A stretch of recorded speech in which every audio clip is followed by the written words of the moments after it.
వీరం రీమేక్ గా ఇటీవల విడుదలైన పవర్ స్టార్ పవన్ కళ్యాణ్ కాటమరాయుడు సినిమా చివరకు వన్ డే వండర్ గానే మిగిలిపోయింది. తొలి రోజు మంచి వసూళ్లను సాధించిన ఈ సినిమా రెండవ రోజు నుంచి కలెక్షన్లు డ్రాప్ అవడం ప్రారంభించాయి. అలా తొలి 3 రోజులకు చెప్పుకోదగ్గ కలెక్షన్స్ ను రాబట్టిన కాటమరాయుడు ఆ తర్వాత నుండి పూర్తిగా కనుమరుగయ్యాడు. విక్టరీ వెంకటేష్ గురు సినిమా పవన్ సినిమా కంటే మంచి వసూళ్లను రాబడుతూ ఉండటంతో ఇక పవన్ సినిమా క్లోజింగ్ కు వచ్చేసిందని ట్రేడ్ వర్గీయులు డిక్లేర్ చేశారు. ఓవర్సీస్ లో 1 మిలియన్ సంఖ్యను చేరుకున్నప్పటికీ ఈ సినిమాకు పెట్టిన పెట్టుబడి రీత్యా దారుణ పరాజయాన్ని మూటగట్టుకుంది. ఇక 2 తెలుగు రాష్ట్రాలైన ఆంధ్రప్రదేశ్, తెలంగాణలో పవన్ కున్న భారీ మాస్ మార్కెట్ రీత్యా రికార్డు కలెక్షన్స్ వస్తాయని ఆశించారు. అయితే పవన్ ఎంత అందంగా కనిపించినా కొత్తదనం లేనటువంటి రొటీన్ కాటమరాయుడును చూసేందుకు ప్రేక్షకులు ఏమాత్రం మొగ్గు చూపకపోవడంతో సరికొత్త రికార్డులను అందుకుంటాడని భావించిన పవన్ అభిమానుల ఆశలు గల్లంతయ్యాయి.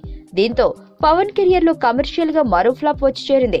అయితే పవన్ గత సినిమా సర్దార్ గబ్బర్ సింగ్ మాదిరి డిజాస్టర్ కాకపోయినప్పటికీ ఆ సినిమాతో పోలిస్తే డిస్ట్రిబ్యూటర్లు కొంతవరకు సేఫ్ జోనర్ లో ఉన్నారన్న టాక్ హల్చల్ చేస్తుంది.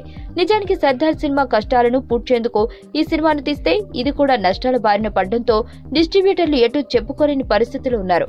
అయితే తదుపరి చిత్రం త్రివిక్రమ్ వంటి క్రేజీ డైరెక్టర్ తో వస్తుండటంతో పవన్ ఫ్యాన్స్ ఆశలు నెరవేరే అవకాశాలు కనబడుతున్నాయి. Here we go. Listen up.